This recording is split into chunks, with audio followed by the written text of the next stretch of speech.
सोमा म्हात्रे विद्यालय, आदो Mhatre junior college व ITIच्या संकुलामध्ये इयत्ता 9वीच्या विद्यार्थ्यांना आपत्कालीन परिस्थितीमध्ये आगीवर नियंत्रण मिळवण्यासाठी अग्निशामक नळकांडीचा वापर कसा करावा याचं प्रशिक्षण तज्ज्ञ शिक्षक श्री DC पाटील सर यांनी विद्यार्थ्यांना करून दाखवले। तसेच त्या प्रशिक्षण आणि त्या नळकांडीचा वापर कसा करावा याचं प्रशिक्षण स्वतः विद्यार्थ्यांनीही घेऊन या ठिकाणी योग्य प्रकारे प्रशिक्षण घेण्यात आले।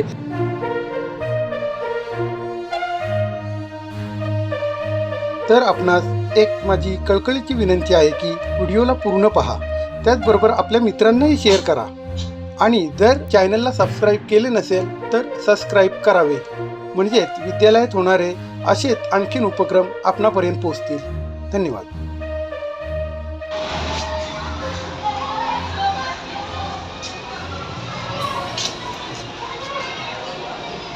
आपण अनेक ठिकाणी आग लागण्याच्या घटना पाहतो। आग लागण्यासाठी 3 गोष्टी महत्त्वाच्या असतात। एक असतं इंधन, दुसरं असतं प्राणवायू आणि तिसरं असतं उष्णता। आता या ठिकाणी आपण जो पालापाचोळा गोळा केलेला आहे अशा राशी बऱ्याच ठिकाणी असतात, पण त्या अचानक त्या ठिकाणी आग लागत नाही। ज्या वेळेला तिघांचा त्रिवेणी संगम होतो, कोण कोण, इंधन, प्राणवायू आणि उष्णता, या तिघांचा जेव्हा त्रिवेणी संगम होतो त्याच वेळेला त्या ठिकाणी आग लागते। आता ही लागलेली आग याच्यातला कोणताही घटक आपण बाजूला केला, याला जर ब्लँकेटिंग केलं आपण, ब्लँकेटिंग म्हणजे याच्यावर जर आपण कापड टाकला तर आपण ऑक्सिजनचा संपर्क त्याच्याशी तोडतो, त्यामुळं आग विझली जाते, बरोबर।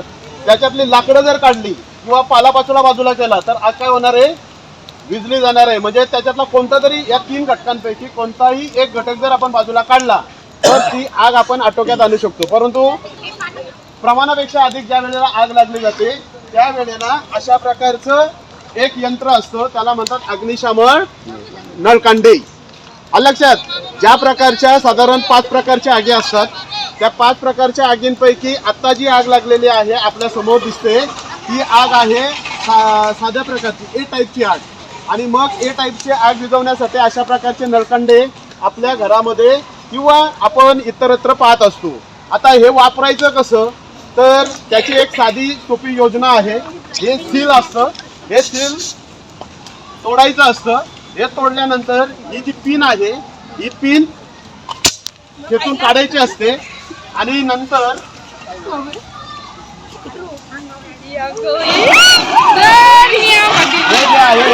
हे आता काय करतोय आपण, हे ब्लँकेटिंग करतोय। काय करतोय, ब्लँकेटिंग म्हणजे आपण ऑक्सिजनचा संपर्क त्याच्याशी तोडला आहे। आग विझली का, आपण ड्राय केमिकल पावडर त्याच्यावर फवारलेली आहे, त्यामुळे काय झालं, ऑक्सिजनचा संपर्क आपण त्या 2 घटकांशी तोडलेला आहे आणि त्यामुळं आग काय जाते, आटोक्यात येते।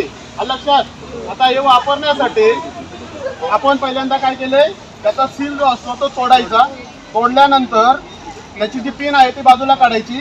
हा जो हँडल आहे, हा हँडल जर शक्यतो आपल्या हाताने जर प्रेशरने दाबवता येत नसेल तर उलटा करायचा आणि आपटायचं आणि ही जी नळकांडी आहे ही नळकांडी बरोबर ज्या ठिकाणी आग लागलेली आहे त्याच्यावर धरून ठेवायची, जेणेकरून त्याच्यावर ही ड्राय केमिकल पावडर जी आहे DCP, हे DCP म्हणजे ड्राय केमिकल पावडर, ही त्याच्यावर काय होते, फवारली जाते आणि ऑक्सिजनचा संपर्क, प्राणवायूचा संपर्क त्याच्यापासून वेगळा केला जातो आणि त्यामुळं 2 घटक जे आहेत, तिसरा घटक बाजूला काढल्या कारणानं आग ही आटोक्यात येत असते।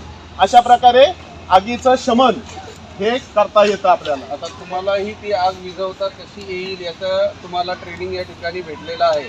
पहिलं शील उपटायचं, त्याच्यानंतर एक जी क्लिप असते ती बाहेर काढायची आणि नळकांडी हातामध्ये धरून हा हँडल आहे तो प्रेस करायचा आणि जिथं एक्झॅक्ट आग लागलेली आहे तिथं लगेच ती पकडून ठेवायची। हे जास्त वेळ चालत नाही, काही सेकंदच असतो। तर फोर्समध्ये एकदा गेली की ती आग त्या ठिकाणी विझली जाते। म्हणजे तुम्ही कुठल्या बिल्डिंगमध्ये राहत असाल, कुठं मॉलमध्ये गेलात आणि एखाद्या ठिकाणी समजा जर आगीचा प्रसंग आला आणि तिथं जर ती नळकांडी असेल, बऱ्याच रिक्षामध्ये सुद्धा अशा नळकांड्या असतात पण त्यांना माहीत नसतं की कशी विझवायची आहे। तर तुम्ही जर कुठं असाल तर तुम्हाला आता ही ट्रेनिंग मिळालेली आहे आणि तुम्ही ही आग स्वतः विझवू शकता ना सगळ्यांनी।